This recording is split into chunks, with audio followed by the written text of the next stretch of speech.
Allahumma sholli ala sayyidina Muhammad wa ala ali sayyidina Muhammad. Subhanaka la ilma lana illa ma 'allamtana innaka antal alimul hakim. Wa ba'du.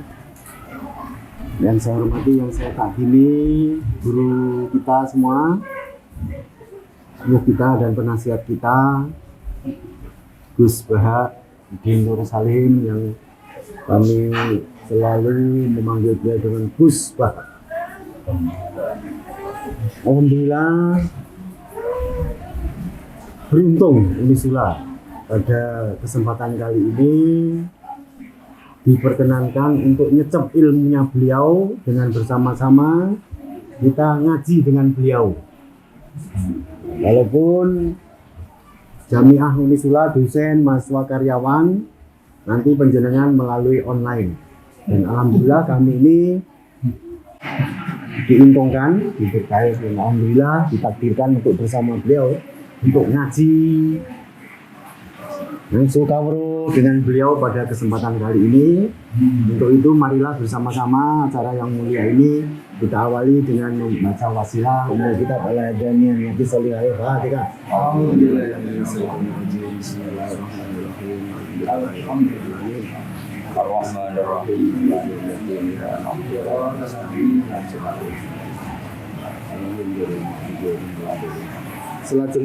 Seterusnya kami mohon dawuh-dawuhnya, nasihat-nasihatnya Gus kagem kemajuan Unisula, ketentraman, keselamatan dan keharmonisan Unisula.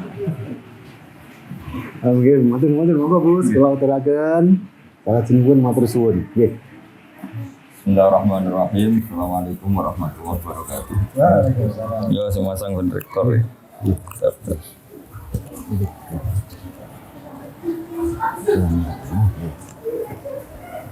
Bismillah wassalatu wassalamu ala rasulillah sayyidina maulana Muhammadin wa ala alihi wa ala.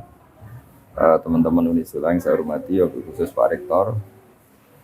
Ini langsung ngaji ya karena waktunya tidak banyak. Jadi ini kitab-kitab yang saya baca ini, diantaranya itu ada penjelasan tentang musibah. Musibah itu dari kata sesuatu yang mengenai kamu. Kemudian identik dengan makna yang tidak menyenangkan. Sebetulnya kata musibah itu tidak harus yang menyusahkan. Apa saja yang mengenai kamu itu namanya musibah. Karena disebut ma'asobaka min hasanatin faminallah. Itu kan dari kata apa saja mengenai kamu, baik itu kebaikan juga namanya ma'asobaka. Makanya terusannya ayat wa ma'asobaka min sayyatin. Jadi kemudian orang itu karena nafsunya besar, kalau yang tidak dikehendaki itu dianggap problem. Ya, kalau yang tidak dikehendaki itu namanya problem. Kalau yang dikehendaki namanya nikmat.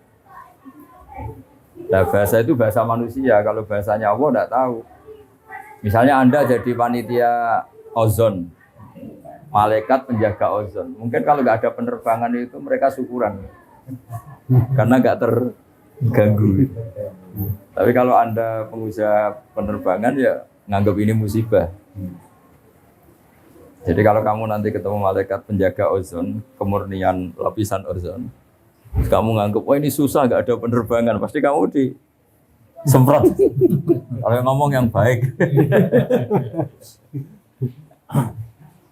Nah, begitu juga petani itu kadang minta hujan, pas hujan deras, tanyakan bakul es. Nggak payu kan gitu.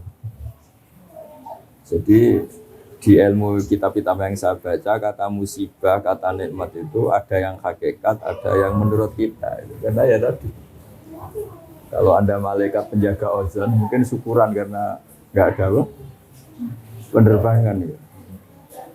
Kalau Anda menteri bagian nangani tenaga kerja, tambah banyak pabrik, tambah senang karena menyerap tenaga kerja.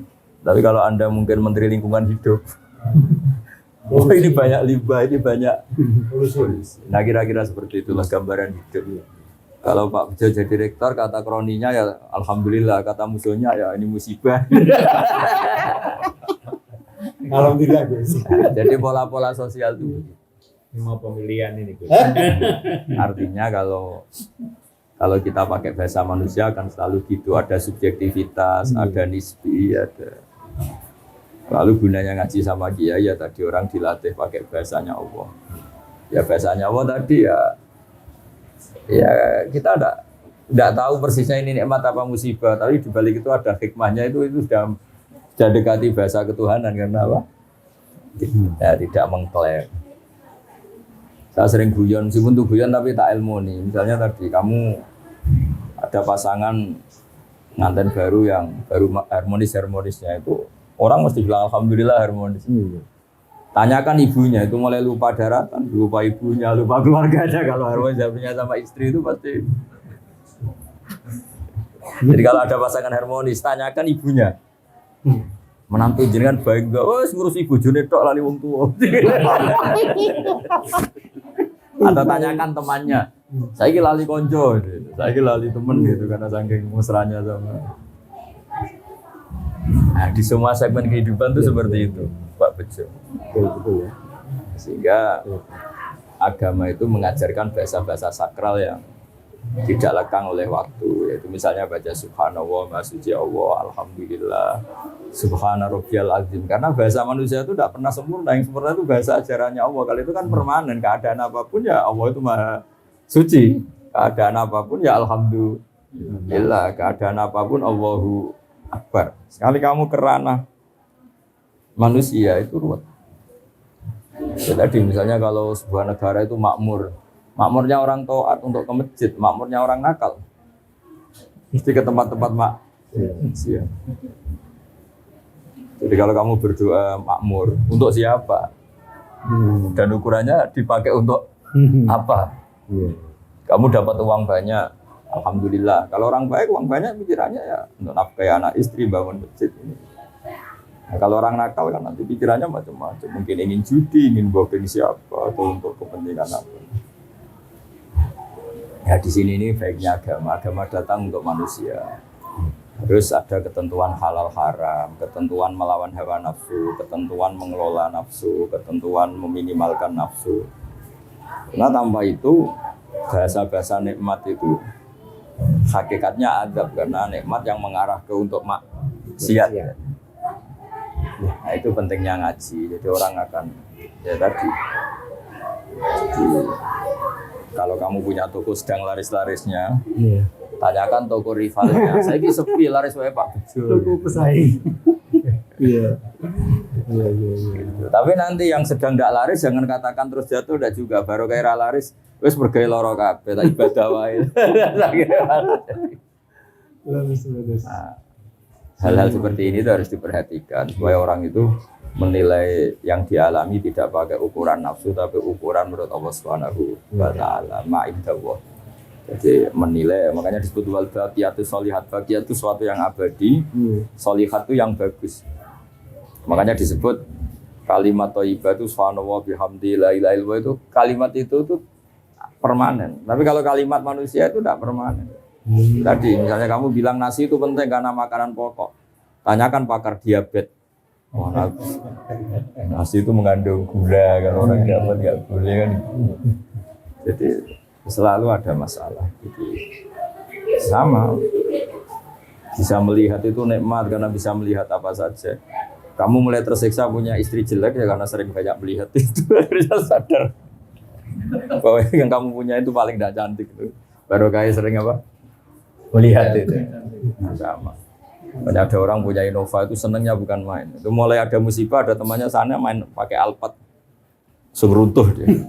Gara-gara melihat Alphard terus kelihatan Innovanya itu jelek.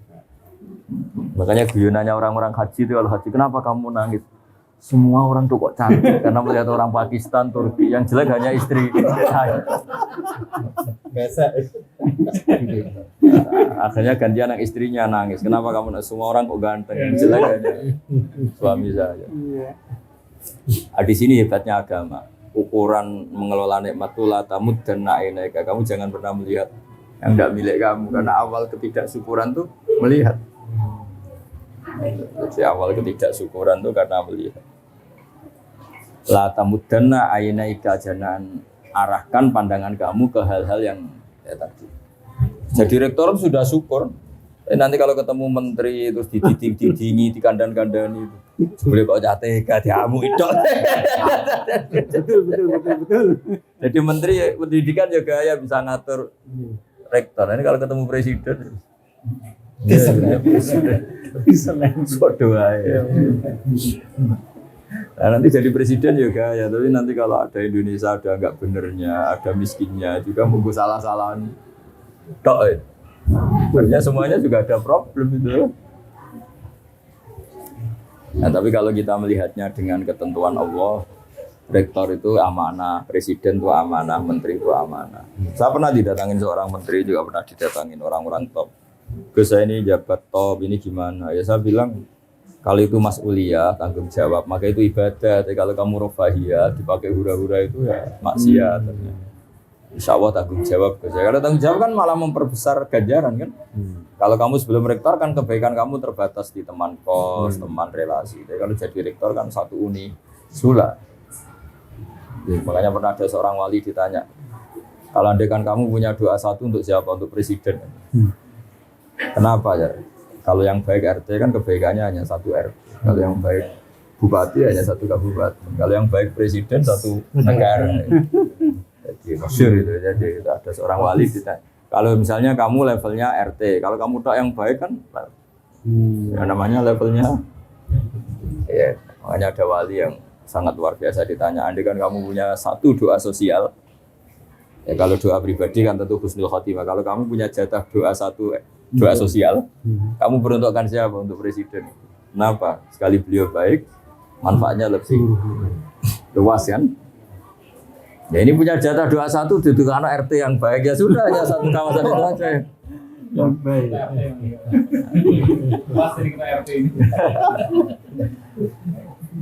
Ya, jadi artinya loyalitas agama ini pada negara, pada bangsa itu tidak diragukan lagi. Karena di Islam itu ada hukum sosial. Nah, cuma bedanya orang wali sama ndak. Wali itu kan nganggap musibah itu dianggap awal kebaikan karena terus orang kembali ke Allah. Dulu itu orang nggak takut mati. Seakan-akan kalau ilmu medis itu menguasai semua. Gara-gara COVID belum ditemukan obatnya itu. Banyak yang tawaduk. Kemarin-kemarin kayak ada kematian itu. Udah orang PD-nya hidup. Gara-gara ada COVID. Antara orang awam sama profesor sama-sama ngitung hari. Takutnya. Iya kan? Jadi selemah itu manusia ngadepin musibah. Wah, itu pontang-panting semua negara yang katanya medisnya paling bagus kayak negara-negara maju juga pontang-panting semua. Jadi makanya saya mohon dari pengajian ini, dari ngaji ini, sampai kalau sholat itu lebih in. Kalimat yang kamu lafadzkan di sholat itu kalimat paling permanen. Rabbana lakal hamdu, engkau layak dipuji, engkau maha suci, engkau maha besar, itu kalimat permanen. Kalau kalimat yang kamu bikin itu tidak ada yang permanen karena subjektivitas tadi.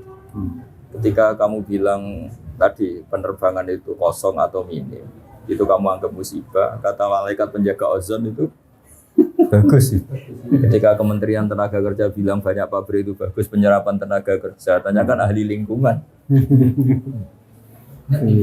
Iya, sama di presiden juga sama. Ketika ini jadi presiden, temannya partainya bilang alhamdulillah, tanyakan rivalnya atau musuh politiknya.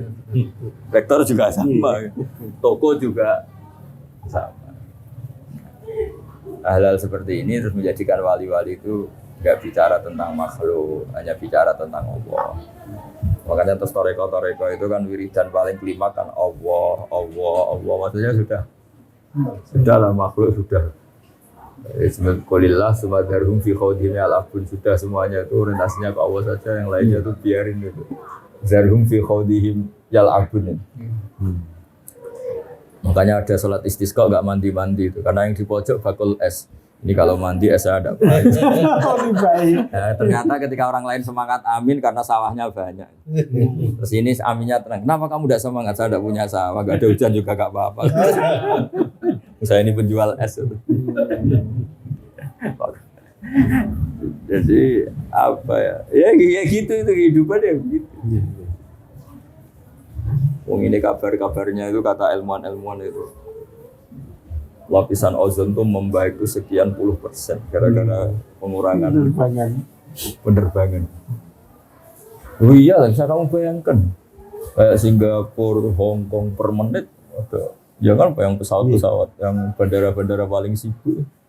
Coba kalau kamu jadi malaikat bagian jaga ozon, rapat terus gimana ini hentikan pesawat? Mungkin rapatnya tuh udah kofikan aja kalau dayat. Ya meskipun itu guyon tapi orang biar tahu lah kalau semua yang diciptakan Allah ada hikmahnya. Maksud saya itu ada. Kalau ada pabrik tutup, tanyakan pakar lingkungan. Bagus sekarang sudah ada limbah, kenapa pabriknya tutup? Tapi kalau tanyakan pekerjanya, susahnya. Nah bayangkan kalau bahasa subjektivitas gini dipakai ilmu hakikat kan kacau. Tapi kalau di PSDA itu hukum sosial pasti ada subjektivitas. Kalau ilmu hakikat ya tadi yang PHK ya tidak mesti gak dapat pekerjaan, saja dapat pekerjaan yang lebih baik. Kan kemarin banyak pilot yang jadi penjual mie. Tapi ketika ditanya hasilnya sedikit tapi kepuasan batinnya meningkat ya karena ketemu keluarga, ketemu yang dulu gak kebayang kan. Ya saya berharap cara pandang Islam ini kita ikuti bahwa di balik semua itu ada hikmah dan menjadikan kita kembali kepada Allah Subhanahu wa Ta'ala. Saya kalau nyontohkan di masyarakat itu gini, ketika kamu kecil, dolanan keran itu seneng kira-kira, dolanan yuyu seneng, dolanan hal-hal yang nggak menghasilkan uang itu seneng. Tapi ketika Anda dewasa, Anda dokter, Anda profesor, Anda kiai besar menjadi goblok. Untuk seneng aja nunggu punya Alphard, punya uang, punya rumah. Berarti pinter caci cilik. Caci cilik itu untuk seneng tuh hal-hal sepele bisa bahagia. Tapi harus profesor apa seneng canggih. Padahal ciri utama orang pinter kan mudah mendapatkan yang diinginkan. Ternyata untuk seneng harus mahal. Sementara caci cilik untuk seneng itu segampang itu. Terus pinter mana kita dengan anak-anak? Jadi itu pelajaran bagi kita bahwa kalau kamu di dunia ingin seneng, ketika kita kecil, ketika kita miskin, melarat itu iso mobil sebenarnya.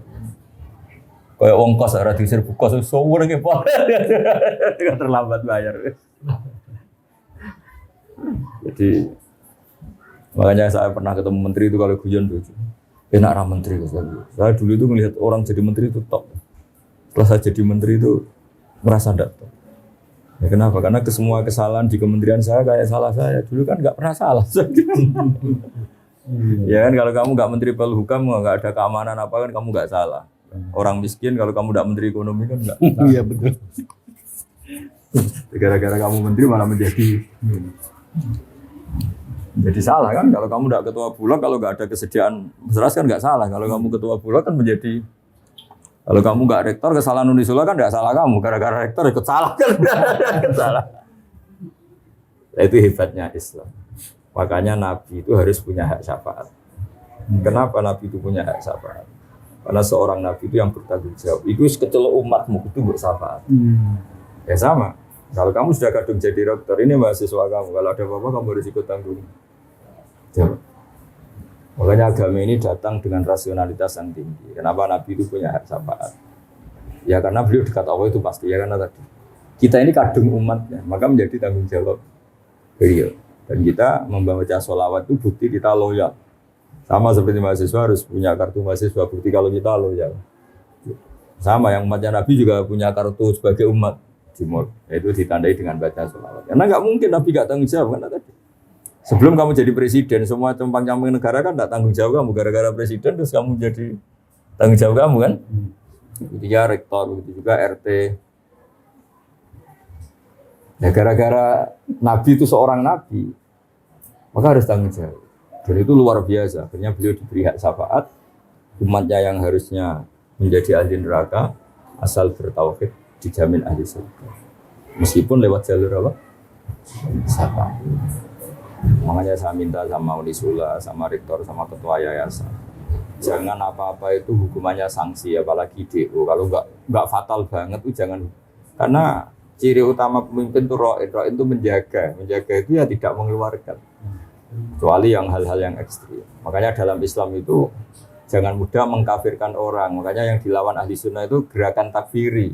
Karena semangat Nabi itu yang luar dimasukkan, bukan yang sudah di dalam dikeluarkan. Ya kan? Lah, jadi sebetulnya logika itu yang harus kita pakai. Misalnya kita punya anak 5, yang 2 itu nakalnya minta ampun. Mungkin tetangga enak aja ngomong, usir aja Pak, anak durhaka. Itu yang ngomong enteng gitu mesti tetangga sebelah. Bagi kita orang tuanya, enak kira-kira rasanya. Iku anakku kan? Sama. Nabi itu nggak terima kalau umatnya dikeluarkan dari Islam karena Nabi sangat mencintai umatnya. Bahkan yang nakal pun Nabi menghentikan itu tak beri hak syafaat. Syafaat ila ahli kabair umat. Saya punya jatah syafaat untuk umatku segera jelas-jelas. Karena semangatnya mengambil atau memasukkan yang luar. Ya kalau anak-anak nakal itu semangat orang tuanya kan dandani. Enak wae tonggo usul kon ngusir ya. Nah, pola-pola itu yang harus kita perkuat, semangat memasukkan, semangat mengayomi, semangat jaga stabilitas, memanage konflik, memanage perbedaan. Ya tadi, di mana-mana Nabi diutus itu memperbaiki yang kurang baik, memasukkan yang belum masuk. Makanya kenapa aliran-aliran takfiri itu ditentang mati-matian oleh mayoritas ahli sunnah, mayoritas umat Islam. Itu sebetulnya nentangnya itu bukan karena sentimen, tidak, logika sosialnya begitu di mana-mana. Inginnya kita ini ya kan kita inginnya kan warga Indonesia sing rapati ngaku Indonesia itu menjadi sangat Indonesia kan. Yang unisula yang belum Islami menjadi sangat unisula. Ini semangatnya itu memasukkan bukan mengeluarkan ya. Ya kan jelas kita punya udkhulu fi silmi kafah. Kan pengumumannya untuk masuk, bukan untuk keluar. Jadi logika kita menentang takfiri, sudah mengkafirkan itu sebenarnya logika umum sebenarnya. Ya memang begitulah kalau kita sebagai pengayom masyarakat inginnya ya. Itu udah hanya dalam ahli sunnah. Ya kalau kita ketua RT, ketua RW, kita kiai, kita tokoh, inginnya ya semangatnya merangkul, bukan memukul, bukan. Ya, jadi tadi ya pesan saya kalimat-kalimat thayyibah yang Anda baca di sholat itu jiwai karena itu kalimat yang permanen. Kalimat yang kamu lontarkan dari diri kamu sendiri itu pasti ada subjektivitas. Nah, itu tidak bisa kamu pakai swan Allah. Yang bisa dipakai swan Allah itu kalimat-kalimat thayyibah tadi karena itu permanen, kebenarannya permanen. Makanya disebut wal baqiyatus sholihatu khairun inda rabbik. Tapi kalau kalimat yang kita utarakan itu subjektif semua. Bilang sayang istri ya sampai kapan kan pertanyaannya. Ya kan? Cinta unisula ya sampai kapan? Nanti kalau ada konflik tawarin kampus lain yang menjanjikan perlu dipertimbangkan juga kan. Apalagi cinta partai ya. Ya malah tinggal mana ya kan malah. Ya kan? Jadi kalau cinta manusia, bencinya manusia itu ya subjektivitasnya seperti itu. Jadi kalau cinta Allah itu yang abadi. Walladzina amanu asyaddu hubbal lillah. Kalau kamu mukmin betul ya orientasi yang paling kamu cintai itu Tuhan. Nah sekarang ngaji seperti ini sudah langka. Dikira kalimat-kalimat thayyibah itu kayak mantra, kayak rutinitas. Itu filosofi. Ya itu kalimat permanen yang bisa kamu tanggung jawabkan depan Allah itu ya Allahu Akbar kalimat. Makanya saya bilang sering memberi contoh itu kalau ada semut sama semut pacaran gitu misalnya, pacarannya itu di daun mangga misalnya. Dia asik sama yang disenangi pacaran. Kata-kata semut kan, saya asik pacaran karena pasangan saya mencintai saya. Sebaliknya bilang gitu. Tapi kalau kamu yang mengendalikan, kamu asik itu karena godong ini ora tak kipatno, sekali tak kipatno tuntas kan. Yang sama ketika kita punya alpat nikmat, kumpul istri nikmat, makan nikmat. Kata malaikat bagian gempa, kon gak matur sampai aku tak hoyak. Tapi kita karena keterbatasan kita sebagai manusia nganggap makan nikmat itu karena makan sate dengan istri yang kita cintai. Tapi kalau malaikat bagian gempa, kuncinya di saya. Apapun nikmatnya yang kamu makan sekali tak goyak.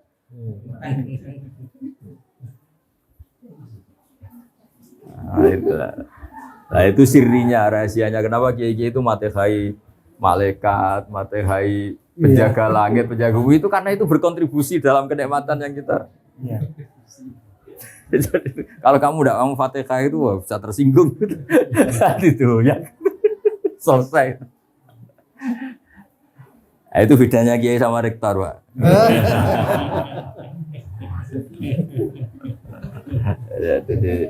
Jadi saya mohon semohon-mohonnya kalimat-kalimat thayyibah yang sering Anda baca di sholat, di luar sholat. Itu patenkan di hati kamu bahwa kalimat itu yang permanen, alaiha nahya wa alaiha namut. Atas nama kalimat itu kamu berani hidup, wa alaiha namut. Atas nama kalimat itu juga kamu sampai ketemu Allah. Wa alaiha nub'at insyaallahu minal amin. Dengan kalimat itu juga kalau ketemu Allah pakai itu. Misalnya kamu ditanya Allah, "Bejo, kamu siapa?" Mukmin Gusti. Aktivitas kamu bersaksi bahwa engkau ini ala kulli syai'in qadir. Kalau depan Allah, "Kamu siapa?" "Rektor Gusti." "Mana kampusnya?" "Sudah berkiamat kan enggak ada kampus."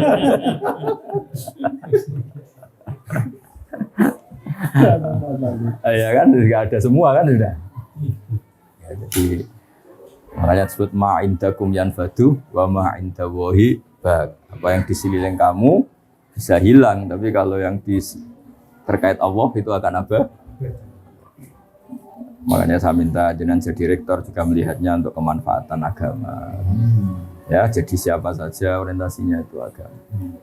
Saya sendiri itu sering tersiksa misalnya terganggu karena saya mungkin terkenal dianggap alim. Tapi kalau sudah ingat barokahnya terkenal, saya bisa menterkenalkan Allah dan Rasul lewat hukum-hukum yang ditulis para ulama. Bukan Allah yang Rasul menurut hukum yang ditulis orang-orang bodoh. Kan repotnya itu kan gitu kan. Semuanya orang ngatasnamakan Allah dan Rasul. Sementara dia tidak pernah ngaji. Pertanyaan cerdasnya kan gini. Bagaimana itu mewakili hukumnya Allah dan Rasul? Dia Quran aja tidak hafal, hadis. Pasti itu pendapatnya dia kan bukan. Tapi kalau yang ngendikan kalau Allah wa Rasul itu orang alim kan dia bacanya banyak. Itu kan menurut Unisula, ternyata dia tidak tahu tata tertib di Unisula. Pasti menurut dia kan. Yang berhak bilang menurut Unisula ya kalau dia menguasai ADART Unisula kan kira-kira gitu. Menurut Indonesia ternyata dia tidak orang yang ahli UUD 45, ada ahli apa. Berarti menurut dia bukan menurut. Nah kira-kira gitu di dunia kiai kalau menurut Islam ternyata dia tidak menguasai Quran, tidak menguasai hadis. Menurut Islam apa menurut dia? Ya kira-kira gitu. Makanya saya senang kalau yang ngaji itu orang yang menguasai Quran dan hadis. Supaya menyampaikan pendapat Islam ya sesuai referensi dan bentukan Allah dan Rasul, karena bacanya banyak. Yang berhak ngomong saya ini Indonesia ya yang baca UUD, baca ini itu Pancasila. Supaya sangat Indonesia itu loh. Baca enggak mau. Tahu-tahu menurut Islam. Islam yang mana? Dia enggak pernah. Makanya ada seorang kiai pidato tak tegur dia langsung istighfar. Orang kiai itu harus kalah. Kalau enggak kaya enggak dihormati. Walhasil kiai itu suatu saat saya tak tanya. Memangnya ada target dalam Islam untuk dihormati? Target dalam Islam itu ingin diridhoi Allah. Kowe aneh-aneh. Iya ya. Terus kata harus itu kan harus. Kiai harus kaya. Harus itu artinya kalau wajib kan, pengganti katanya wajib. Berarti yang miskin dosa semua. Terus dia bilang astagfirullah, sudah keliwat, sudah gak bisa diistighfar, berat itu. Caranya istighfar kamu harus mencabut kalimat itu di depan umum. Karena kamu utarakan di depan umum, kamu harus cabut juga di depan umum. Jadi kapan-kapan kalau pidato bilang gini, ternyata kaya itu wajib, miskin juga penting. Itu kan karena dia cerminan pikirannya dia, karena lama miskin terus bosan miskin terus saking bosannya terus bilang, iya harus bosan-bosannya sendiri jadi statement atas nama Islam. Coba kalau itu diomongkan pas acara Isra Mi'raj, dia seorang kiai dengan atribut kiai yang ditunggu-tunggu fatwanya, ini kan seakan-akan fatwa Islam ini. Padahal fatwanya sendiri. Nah itu makanya saya mohon ya kalau sholat, kalau pas wiridan, tengah malam, subhanallah, astagfirullah, itu anggap itulah kalimat permanen yang alaiha nahya wa alaiha namut wa alaiha nub'ats insyaallah taala minal alamin. Nggih ngoten, assalamualaikum warahmatullahi wabarakatuh. Nggih matur suwun Gus. Mugi Unisula berkah awit dekat beli panjenengan. Walaupun minkum. Wassalamualaikum warahmatullahi wabarakatuh.